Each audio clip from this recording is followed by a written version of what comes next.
We see you, the one behind the camera, making sure the moments that matter get remembered. Shutterfly turns your memories into something that lasts, like photo books that tell your travel stories, photo blankets that feature your favorite cuddle buddies, or a canvas print that brings you back to the moment you said, "I do."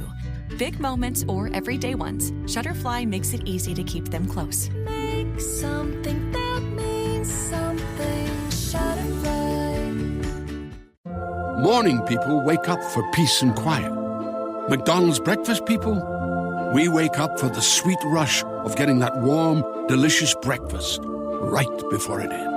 Hotcakes, sausage patty, hash browns, scrambled eggs, biscuit, real butter and syrup. You know how our big breakfast got its name, and you know where your whole family can share one for just $6. McDonald's. Limited time only. Price and participation may vary. Cannot be combined with any other offer or combo meal. Ba-da-ba-ba-ba.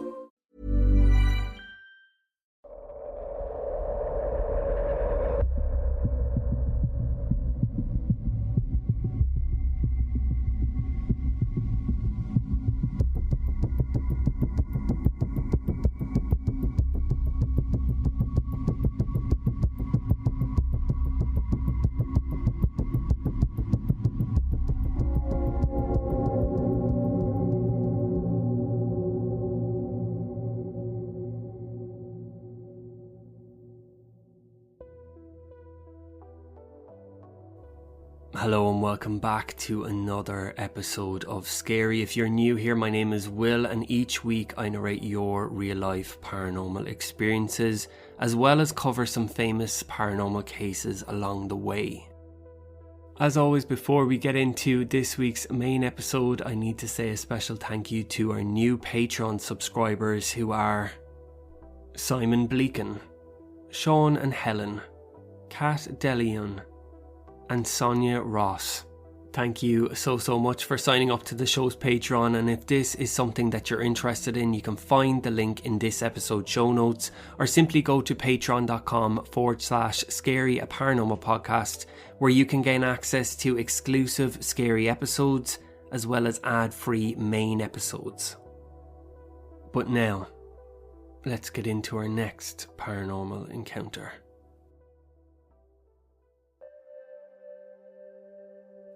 I have childhood experiences that I can't remember, but my mom is the one that told me everything that had happened in my childhood home. So I was really young. So young that I can't remember anything really.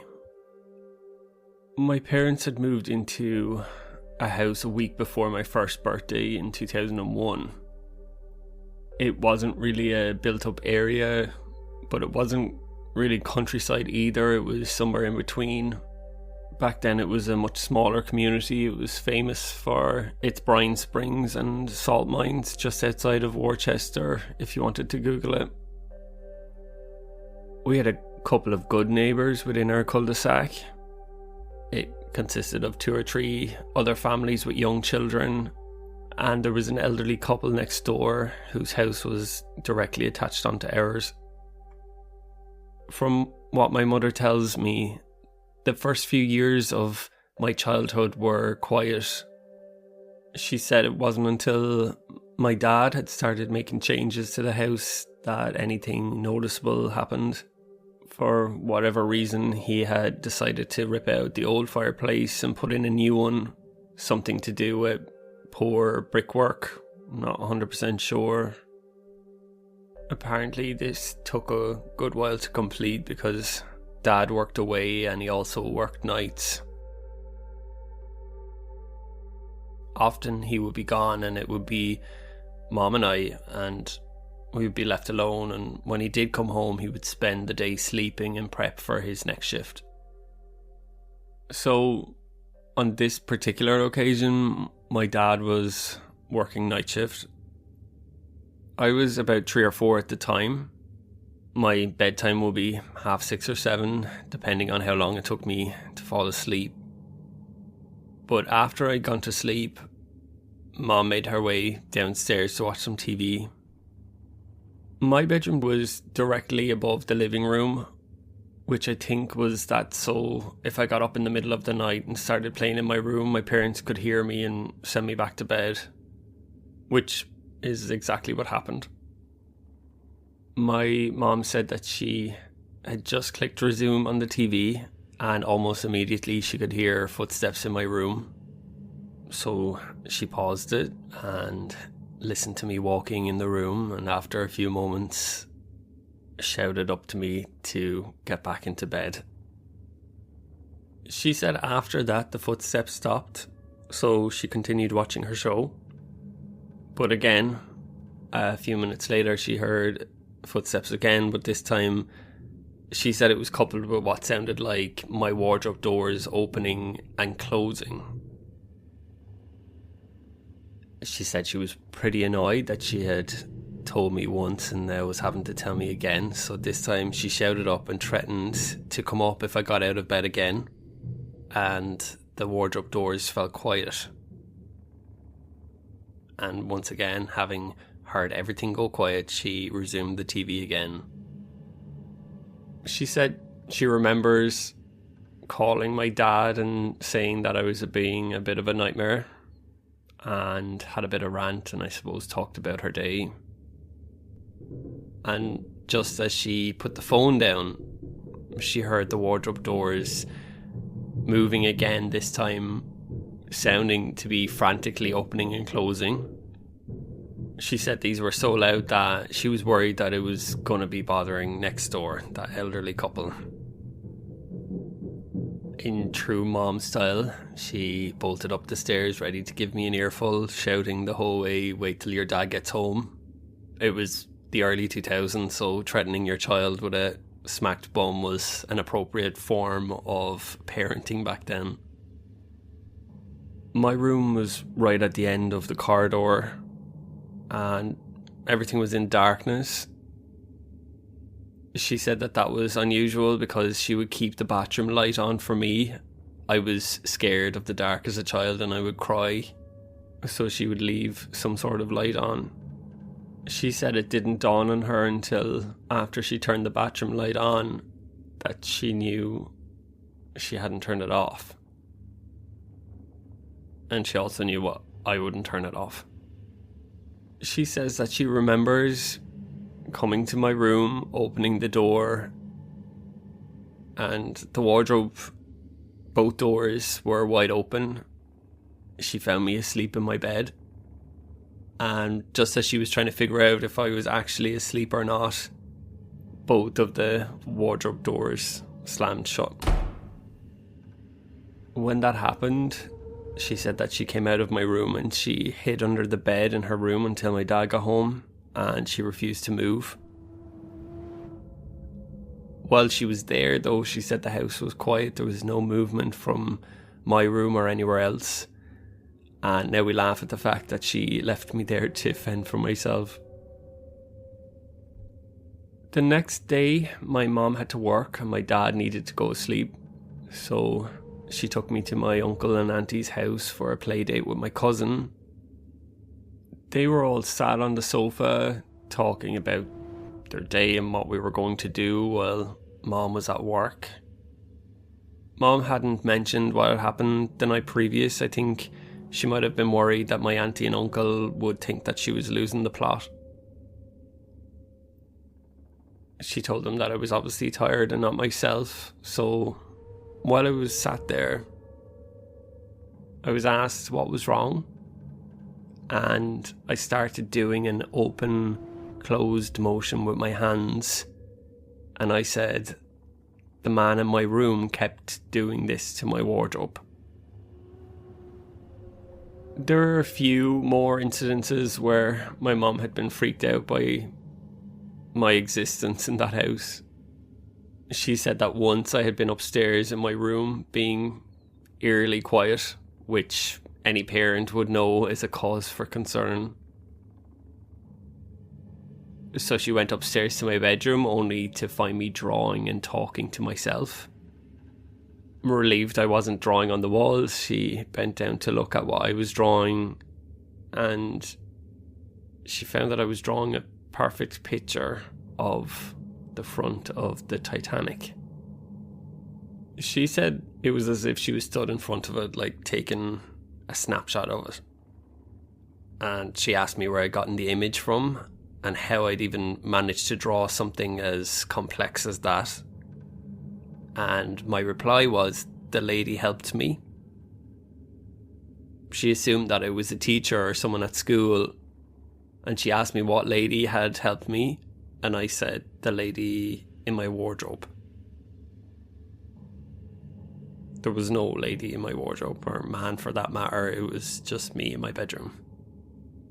My dad was a bit of a skeptic, and he didn't believe in anything paranormal. But then it seemed everything that happened was while he was away, so I get how he came to that conclusion.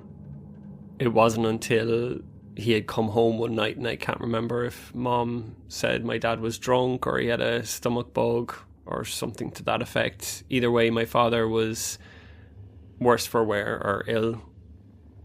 My mom was downstairs and I was in bed. And my dad started hearing running up and down the corridor outside our bedrooms. We had 2 dogs at the time, 2 collies called Bob and Gemma. My dad assumed that they were the culprits behind the running on the landing, and he called them to stop, but they just kept going and going until my dad got fed up and opened the bedroom door, only to find that there was no one there. And he called downstairs to my mom and asked if the dogs were running around, but she said that they had been curled up asleep in the kitchen. So later that night he had woken up in the early hours of the morning with his stomach doing somersaults, I presume. He said that he rolled over to face the doorway of their bedroom, and he saw in the darkness this silhouette of a man stood in the doorway. He said he lay there for a moment and blinked a few times, and then it disappeared. After the fireplace was put back in and the decorating was finished, the activity got fewer and far between each occurrence until it died off completely. Sometime later, both my parents discovered that the previous owners had both passed away in the house, and both had died in their bedroom, which turned out to be my room. My mom, my brothers, born in 2005 and 2006, and I all moved out in 2017 after my parents got divorced. The house ended up being sold not long after that. My mom passed away in June of 2021. And being that it'll be her 5-year anniversary on the 24th, I thought it was a nice way of giving ode to her. She loved retelling this story. My experience with the paranormal had, up until recently, only been the stories that my mom had told me. But then my brother Max and I moved into a rental back in September of 2025. And almost immediately I knew that there was something wrong. When I was alone in the house, it felt really off. It was like someone was watching me. If my brother wasn't home, I would wake up through the night from nightmares, night sweats. It felt really, really uncomfortable. One night, Max had gone to spend the night at his then girlfriend's house, and I had gotten home from work and I was clearing the kitchen away. I was making a bit of noise clearing up. I'm generally a clumsy person and tend to let things slam and have a million different devices going at the same time. I had the dishwasher on, the microwave, the air fryer, and my phone was playing music, all making a lot of noise. After I'd finished, I'd sat back on the sofa in the living room. Our downstairs area is open plan, bar the front door, which is separated by another door. And I thought I heard the front door close and footsteps go up the stairs. My brother and I don't do immediate greetings when we get home. We tend to go upstairs first to get out of work clothes and into comfies. So I wasn't alarmed by the fact that he had gone straight upstairs to his room. The floors and the walls are not at all soundproof, so I can hear exactly where he is in the bedroom if I'm downstairs. I heard him drop his keys onto his desk. I heard him walk out of his room, get halfway down the stairs, then back up again like he'd forgotten something, and then the noises stopped. I waited a few moments and nothing happened. I got up off the sofa and I opened the door to the entryway to go up the stairs, only to see I'd left my keys in the front door and I had locked it behind me when I got home. I backed out of there so quickly I almost tripped over my own feet. We have each other's location on at all times, just so we know where the other is in case we need help or whatever.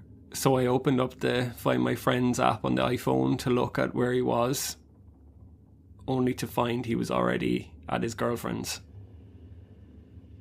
So I rang him and I asked him if he was at home, and he said no. Why? And I explained that I could hear footsteps in his bedroom. While we're on the phone, the footsteps and banging started upstairs so loud that Max could actually hear it on the other end of the phone. And he told me to go outside and he was going to get an Uber back and check the house. Both of us now assumed we were being robbed. Once he got back, he did indeed go upstairs and check around our bedrooms, but no one was there and nothing had been moved. He came back down and sat with me while we spoke about it. The whole time we were talking, the living room door was swaying backwards and forwards gently, and I assumed it was from where he had entered through, but after about 15 minutes of a creaking, I said out loud, pointing at the door, "Are we just going to pretend that this isn't happening?" And once I said those words, it slammed shut. It carried on like this for months and months. It seemed to only ever happen if either one of us was alone, not so much when it was the two of us. Max would call when I was at my partner's house asking if I'd come home because he could hear someone upstairs. I hadn't been home, and vice versa. I got fed up eventually, and we ended up burning sage. I told it it could stay here if it was comfortable, but it was under the agreement it would stop tormenting us while we were alone. It might have been stupid of me to do so, but since then the activity has calmed down. We hear it now maybe once or twice a month, and Max tells me that he'll get the feeling that somebody's stood behind him, watching him when he plays video games, but he takes no notice. And for now, that's where we're at. Thank you to Myer for sending in his paranormal experiences. I hope you enjoyed this week's episode, and don't forget, if you have your own paranormal experience that you'd like me to narrate on the show, you can send to scaryaparanormalpodcast@gmail.com, and it just might get made into a future episode. Don't forget to hit that follow button if you haven't done so already, and thank you for listening. Join me next time for another episode of Scary. We see you, the one behind the camera, making sure the moments that matter get remembered. Shutterfly turns your memories into something that lasts, like photo books that tell your travel stories, photo blankets that feature your favorite cuddle buddies, or a canvas print that brings you back to the moment you said, "I do." Big moments or everyday ones, Shutterfly makes it easy to keep them close. Make something that means something. Shutterfly. Welcome to the Scorebed, where betting on game day is made easier with all the promos and player props you need in a seamless and easy-to-use experience. Whether it's home runs, three-pointers, or shots on goal, there's no better place to own the moment. Right now, new players can get their first bet insured up to $1,000 in bonus bets. More action, more rewards, more for you. The Scorebet. Download the app today. Must be 21 plus. Gambling problem? Call 1-800-GAMBLER. Support for this podcast comes from Progressive, America's #1 boat insurer. We've all made mistakes on the water, but there's one mistake you shouldn't make: being uninsured. With Progressive Boat Insurance, you can choose coverage for most mistakes you or other boaters could make, helping you float carefree all season long. Quote today. Progressive Casualty Insurance Company and Affiliates. #1 rating based on 2024 filings with state departments of insurance. Ever walk past a place for rent and wish you could just take a peek inside? Maybe even explore the layout. Envision the natural light streaming through the windows. Or plan where your vinyl record collection would go. At Apartments.com, you can. With tools like their 3D virtual tours, you can see the exact unit you could be living in. Really envision yourself in your new home with Apartments.com, the place to find a place.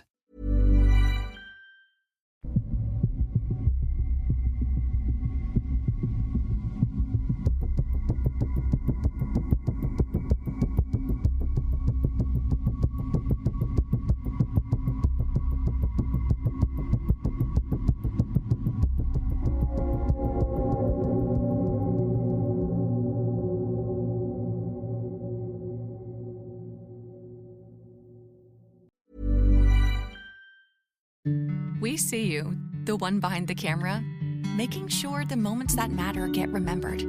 Shutterfly turns your memories into something that lasts, like photo books that tell your travel stories, photo blankets that feature your favorite cuddle buddies, or a canvas print that brings you back to the moment you said, I do. Big moments or everyday ones, Shutterfly makes it easy to keep them close. Make something that means something. Shutterfly. Looking for a degree in art and design that's affordable, taught by working artists, and supports your individual growth? Discover Rocky Mountain College of Art and Design. Creative careers start here. Transform your talent into a career that fuels your passion. We offer online and campus programs in fashion design, interior design, photography, animation, and more. Visit rmcad.edu right now to choose your program. We've been the trusted experts since 1960 because nobody knows tires better than we do. And with over 90 tire brands, we have an abundance of options in stock for your vehicle. Buy and drive today at discounttire.com. Let's get you taken care of.